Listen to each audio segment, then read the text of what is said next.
Olá, bom dia, meus amores. Tudo bem com vocês? Espero que vocês continuem se cuidando direitinho, lavando bem suas mãos, passando álcool em gel, usando a máscara,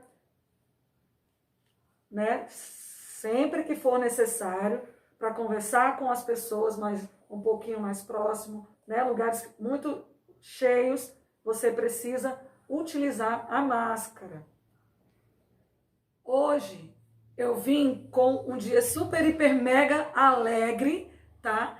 E cheio de coisas legais para passar para vocês. A primeira delas é que amanhã é dia 18 de abril, o dia do livro infantil. Por que que nós temos esse dia no nosso país? Porque no dia 18 de abril de 1882, nasceu Monteiro Lobato. Monteiro Lobato foi um grande escritor brasileiro que escreveu os livros da coleção do Sítio do Pica-Pau Amarelo. Esses livros depois viraram uma série de TV, essa série de TV já foi regravada e hoje já tem até em formato de desenho liberado na internet para que nós possamos ver, né? A atividade relacionada ao Dia Nacional do Livro Infantil vai ser de portfólio. Vocês vão escolher um personagem do Sítio do Pica-Pau Amarelo para fazer a atividade na folha branca, com o cabeçário, com a data 18 de abril, Dia Nacional do Livro Infantil, e embaixo o personagem, vocês vão desenhar o personagem do Sítio do Pica-Pau Amarelo que você mais gostou. Para ilustrar esse dia, eu trouxe vários livros que eu tenho aqui guardados no meu armário, tá?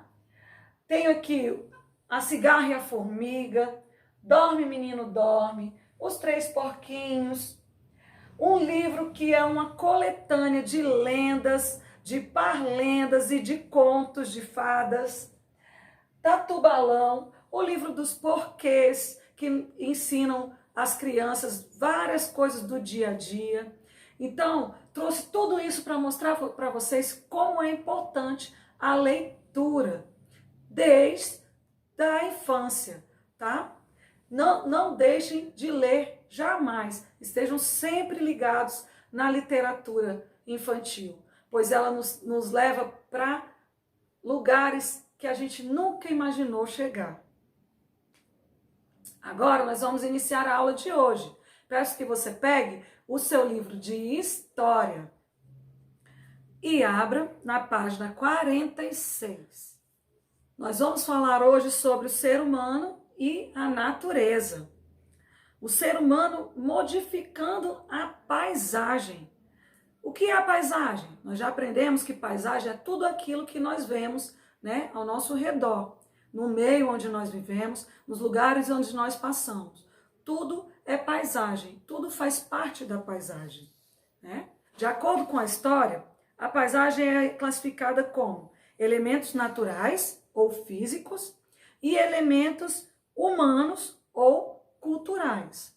Os elementos naturais ou físicos, eles são aqueles que não sofreram ainda com a ação humana, né? As florestas, as montanhas, os rios, as chapadas, os mangues, tudo que o ser humano ainda não modificou.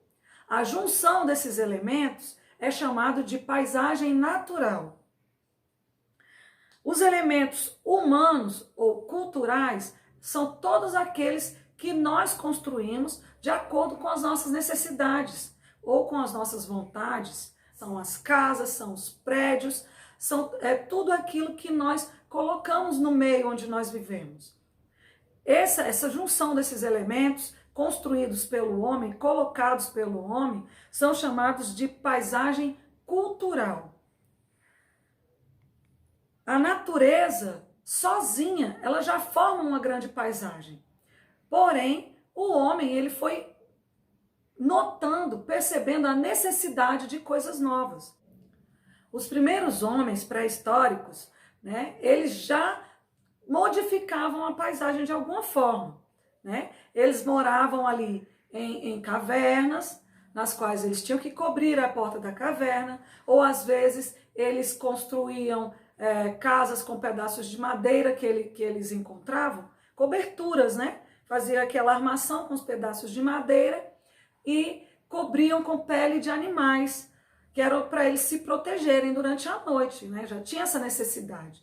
Isso ali já fazia uma certa mudança na paisagem. Eles tiravam da natureza tudo aquilo que eles precisavam para sobreviver. A princípio, eles eram nômades, eles viviam mudando de um lugar para o outro. Quando veio a necessidade de morar no mesmo lugar, quando eles aprenderam a cultivar o próprio alimento, eles tiveram a necessidade de criar outras coisas. Começaram a fazer casas mais fortes do que a que eles tinham antes, né, feitas de galhos de madeira. Começaram a se preocupar em utilizar outros produtos. E a mudança da paisagem foi sempre aumentando, né, assim, de acordo com a necessidade do ser humano. Várias mudanças na natureza foram por conta do aumento da população. Antes, as pessoas poderiam morar em casa e tinha casa para todo mundo. Com o passar do tempo, foi aumentando tanto a quantidade de pessoas que somente as casas não conseguiriam acolher as pessoas dentro delas. E aí começaram a construir apartamentos, prédios para essas pessoas morarem. Com isso, começaram a afetar muito o meio ambiente, começaram a afetar muito o solo. Hoje, nós já podemos perceber que já agredimos muito o meio ambiente e que ele vai começar a fazer falta para nós mesmos. O nosso solo não vai ter mais capacidade de produzir se nós continuarmos nesse crescimento acelerado. E aí vem a preocupação em encontrar soluções para resolver esse problema. Na página 49 do livro, eu vou estar lendo aqui para vocês algumas soluções que eles trazem para esse problema do crescimento exagerado. A primeira, reduzir o consumo de recursos do planeta. Que nós comecemos a consumir somente aquilo que nós necessitamos. Outra coisa que eles apontam, voltar a tecnologia para esse problema. Usar a tecnologia em prol do que nós estamos precisando agora. A tecnologia nos ajudou a construir prédios enormes, a construir fábricas. Então, que encontremos também maneiras de usar essa tecnologia em prol do cuidado com o meio ambiente. A conscientização que é feita hoje em dia na internet já é um exemplo de utilização da tecnologia para o bem de todos, né? Porque o primeiro passo é nós nos conscientizarmos de que estamos agindo da maneira errada e que precisamos mudar o quanto antes.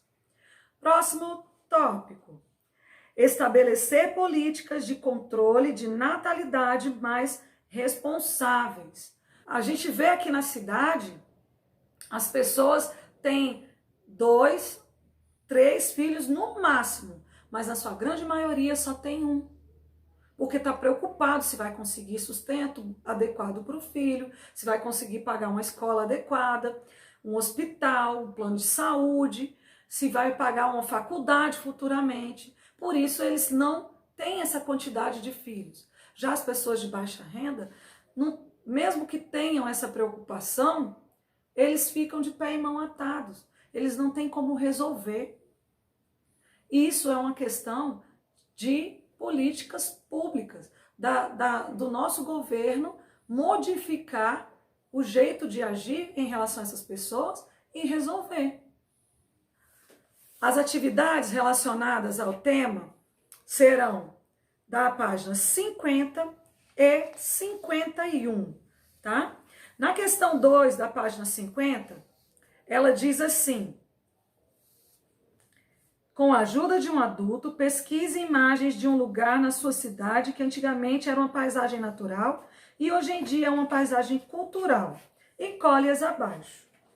Porém, sabemos que nem todos têm aí uma impressora em casa que possa estar imprimindo essas imagens, pesquisar, imprimir, talvez não tenha uma revista. Se vocês encontrarem e tiverem condições de pegar a imagem da internet ou de revistas ou jornais, pode pegar a imagem, uma paisagem natural e uma paisagem cultural, que foi a modificada, né? E vão colar na sua atividade.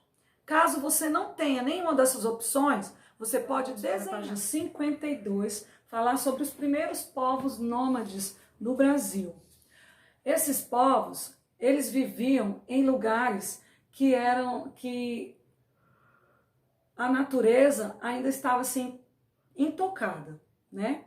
Eles eram nômades, então eles viviam de um lugar para o outro, né? Mudando de acordo com as suas necessidades. Aqui o clima era seco e frio, né? Então eles precisavam muito da utilização aí de pele de animais para estar se cobrindo, para colocar nas coberturas das suas casas, por conta desse frio, né? Era uma época que existia ainda os mastodontes, os animais grandes, dos quais já foram encontrados ossos que comprovam que eles já passaram aqui pela nossa terra, tá? Existem indícios também que indicam que esses povos utilizavam materiais que eles faziam de acordo com aquilo que eles encontravam no meio, né? Feito de madeira, feito de pedra, para poder quebrar, para poder cortar. Os vestígios mais antigos desses povos estão localizados nos sítios arqueológicos da Serra da Capivara, na região de São Raimundo Nonato, no Piauí. Estão dentro de cavernas, né? Eles já faziam pinturas rupestres, que são aquelas pinturas feitas nas paredes das cavernas.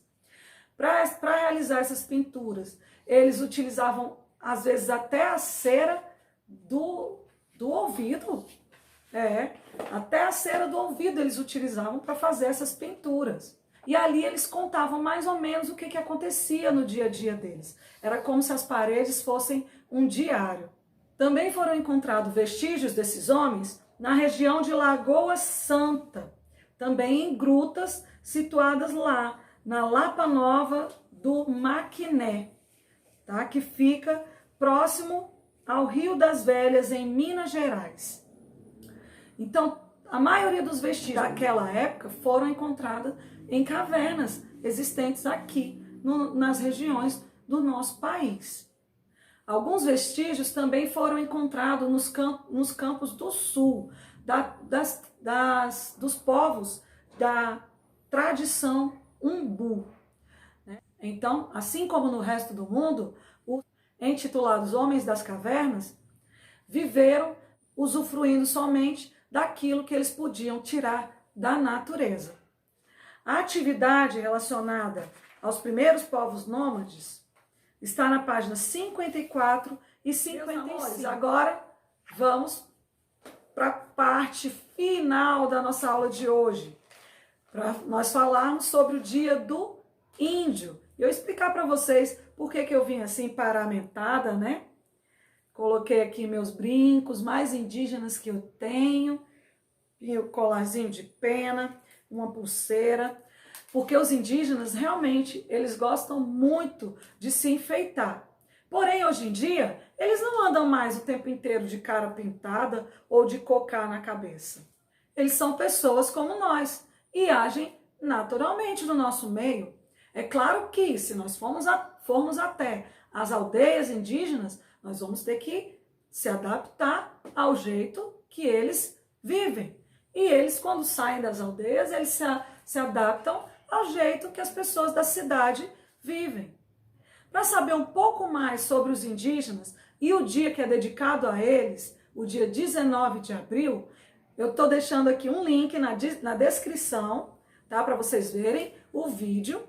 Em seguida, vocês vão realizar a atividade. Como vai ser essa atividade? Primeiro, são duas, hein? Primeiro, vocês vão escolher uma história, né, uma lenda indígena. Vocês vão ler com cuidado, aprender direitinho essa história e vão fazer o trabalhinho aqui que a tia está fazendo. Vão contar essa história para mim por vídeo e colocar no nosso grupinho aqui do WhatsApp, tá? Eu quero ver essa história pronta na segunda-feira. E também vocês vão para a atividade de portfólio ilustrar essa mesma história. Atividade de portfólio, com cabeçalho, toda bonitinha, do jeitinho que a tia já ensinou. Combinado? Meus amores, essa aula está maravilhosa. Vamos continuar ela aqui no nosso grupo? Então, ó, aguardo ouvir vocês. Beijo, beijo e vamos lá!